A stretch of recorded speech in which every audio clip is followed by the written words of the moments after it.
Dovrei parlare molto alto, così arriva. E qua? Ieri. Io non sono mica un'attrice.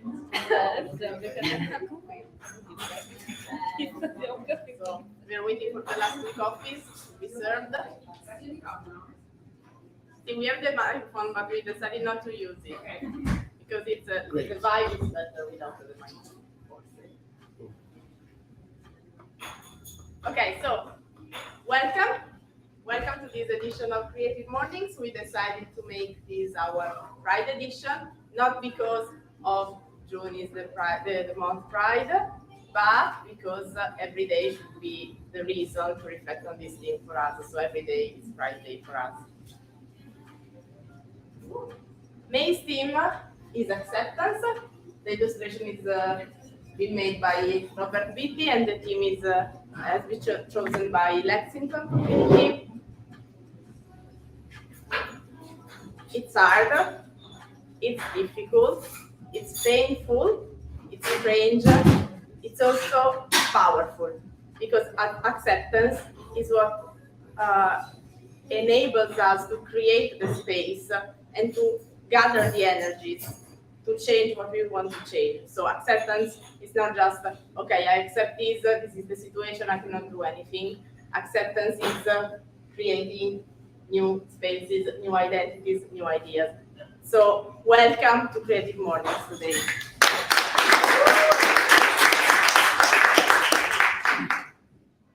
I'd like to thank our international sponsor as usual, MailChimp. Go check their new series, their ideas, their inspiration.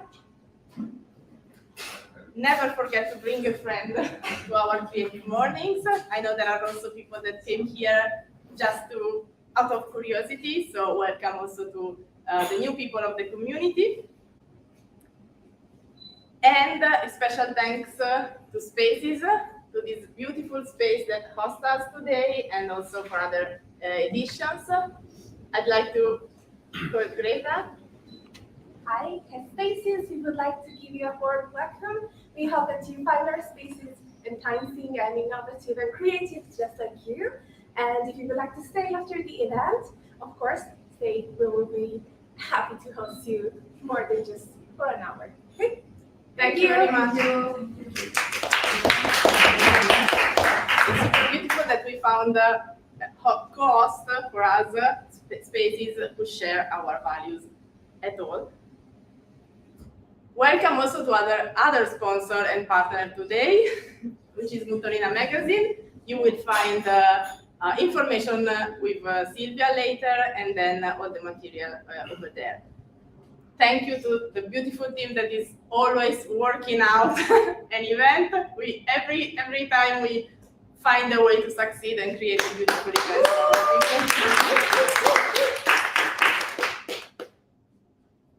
If someone wants to be part of this, of course, just ask.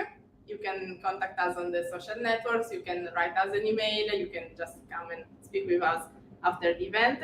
Creative Mornings is a beautiful community of 20, sorry for the English, I just had one coffee. So 223 communities, almost 24, because together with Creative Mornings Milano, we are giving birth to Creative Morning Kyoto. So they will open their social networks and there will be a couple of days. So go and follow them and encourage them because they are really, really super nice people. What is Creative Mornings? Creative Mornings is based on creativity. And the creative life requires bravery, and that's why we are here. I will let you read the manifesto wherever you can find it, on our website, on our social network. The last thing I want to say again, everyone is welcome. And especially today, our speaker is an actor and a screenwriter, right? Based in Milano. I'll let you do all the presentation again or not, and then find your presentation here somewhere.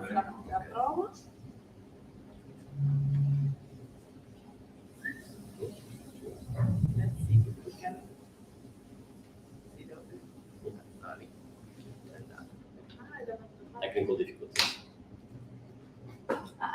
work with two monitors when one is behind me and the other is in front of me.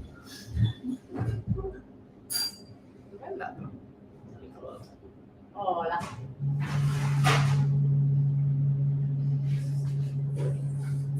Okay. Please, thank you. Thank you.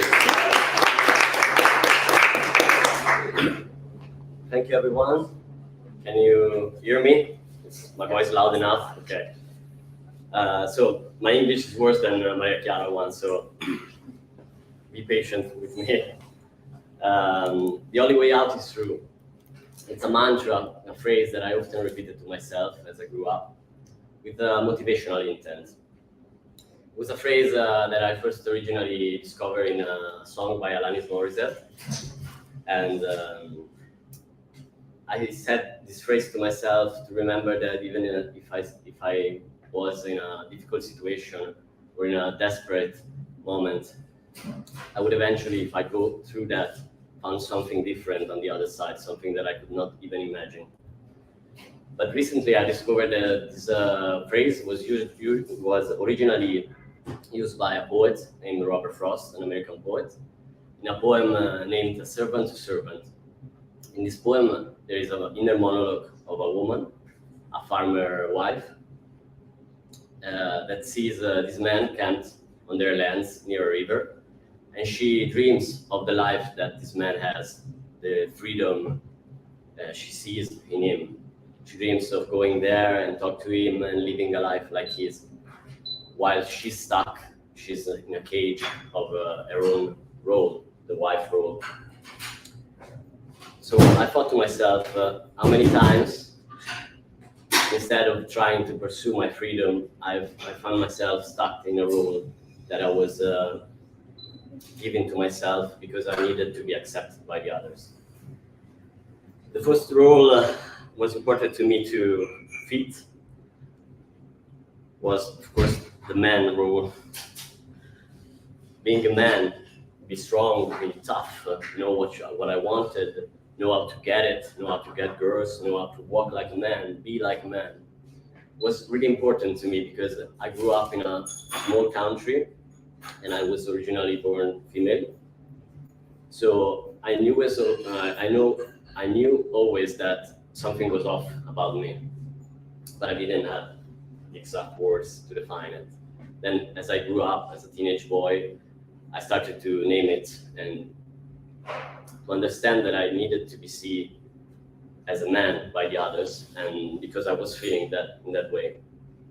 And the more other people didn't see me as one, the more it was important to me to formally be in one, to be a part of all these categories, all these stereotypes.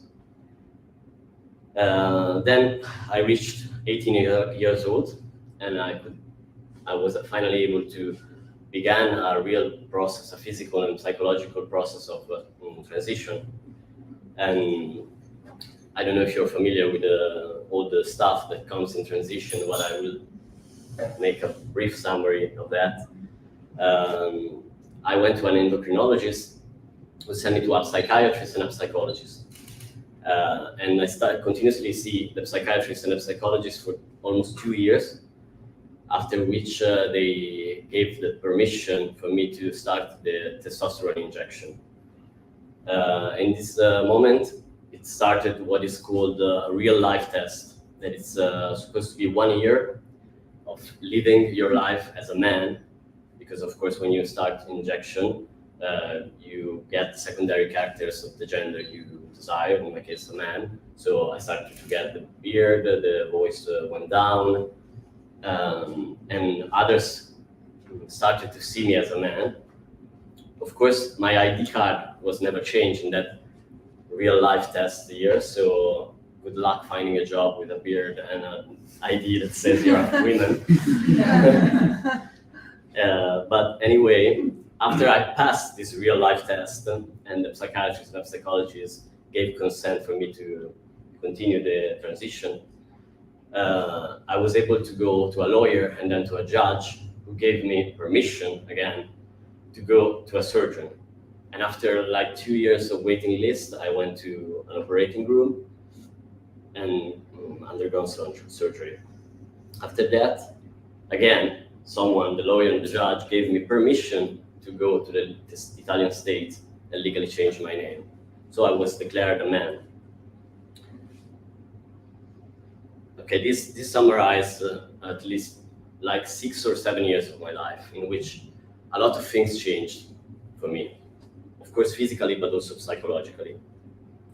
Physically, I reached a feeling that I've never felt before, that it was gender euphoria. Euphoria, I think you know what that means. Gender euphoria is used in this specific case because it's something that you discover later on in your life, the feeling of being in a body that belongs to you, that represents you. And opposite to that, for 25 years of my life, before that, there was dysphoria. Dysphoria is a less known word. I don't know if you're familiar with. Dysphoria is discomfort, unhappiness, or distress due to the primary or secondary sex characteristic. So it's a feeling of feeling really wrong in your body. It's a painful feeling that persists throughout all your days and life. And it's you cannot look at yourself in the mirror. It's very painful. You have continuously desire of mutilation, something like that. It's very painful feeling. You must think that like 80% of the trans teenager have thought about suicide, and at least 40% attempts it at least once. So it's very, very difficult. And psychologically, a lot of things change. And then I found myself asking, now what is coming? Now that I've reached a stadium where my body fits my inner personality. Now that everyone sees me as a man, what is coming next? And some challenges that I didn't know that were coming, more socially related one, open up to me. For example, I've reached the stadium of passing. I don't know if you know what that means. Passing is when someone is perceived as the gender they identify with. So in my case, everyone started to see me as a man. My ID was saying I was a man. My body was saying I was a man. So I didn't need to explain myself anymore to anyone. And at first, I didn't tell to people I was a transgender man. Because in all my life, I thought that if I do everything right, if I be a man enough, eventually I would stop being a trans person and became a man. But then I found out, of course, it wasn't true. Because I started to realize that I wasn't fitting the category, the male category. I didn't be standing up, and apparently that's a big deal in the male community. And I didn't watch soccer or play soccer. I didn't enjoy locker room jokes. I didn't know how to talk with dudes about girls and stuff.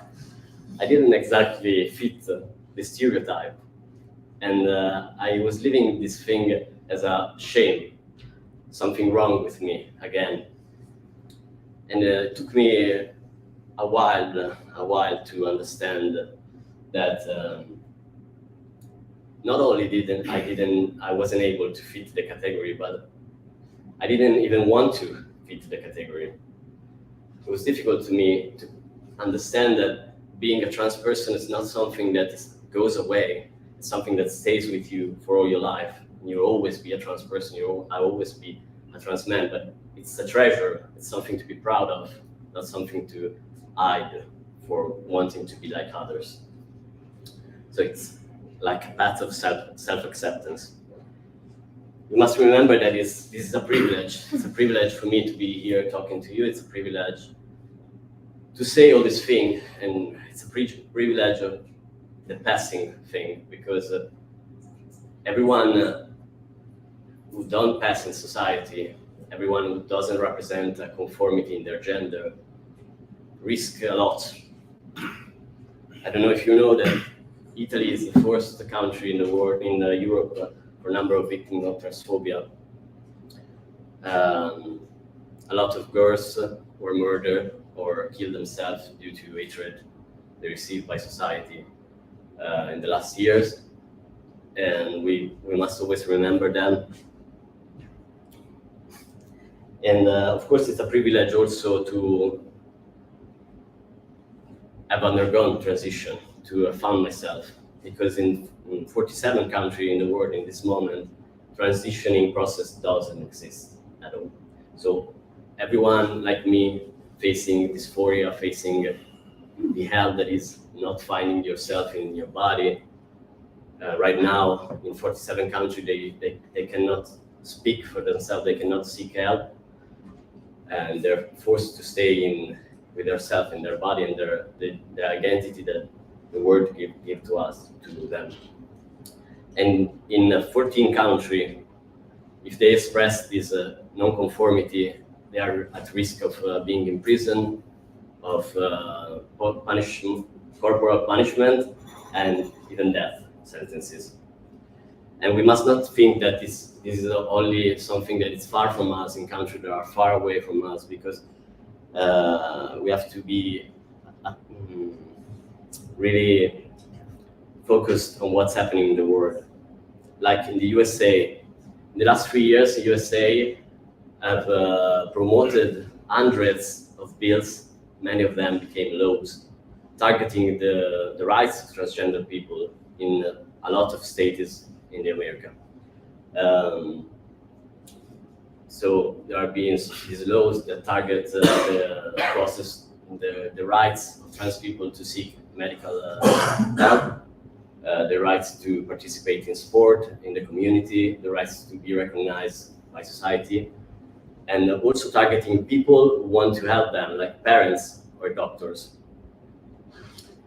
So we must always remember that rights that we have now is not something to be given for granted. We must always fight for keeping these rights and for creating a place where we can self-accept us and accept the others, and create a world where everyone can accept themselves for who they are, not fitting category.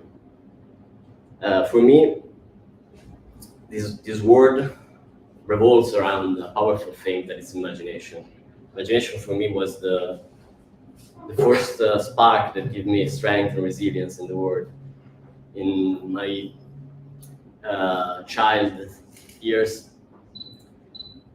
I was finding comfort in movies and narratives, and it was my safe place where I can hide myself from the dysphoria I was feeling, from the difficulties I was feeling with myself and the world.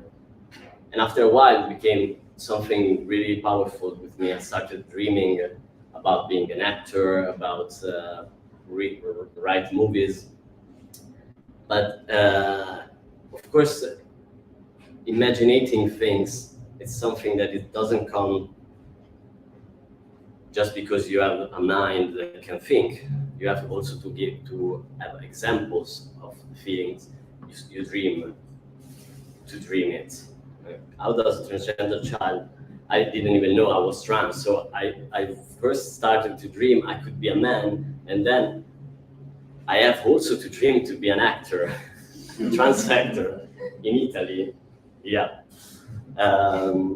So my journey of acceptation, I've taken these steps along the way, being accepted by others, then eventually accept myself, and then accept that maybe I could go back to the kid that was inside me, the kid that was dreaming of being an actor, and tell him that now, with all the structure that I've built about myself, I can finally protect him, and tell him that even if the others doesn't accept him, I will. I'm here to accept him. And I hope that in my journey through discovering who I am and discovering these dreams I have, I could be somehow an example for other trans kids out there who need to force to imagine who they can become. I thank you all very much.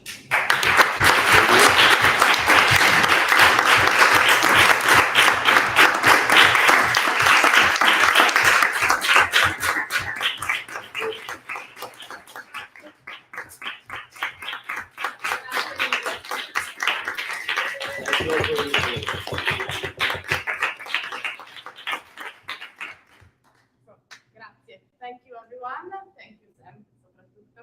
Welcome again. So feel welcome to stay here, have a chat with Sam, have a chat with the other people of the team.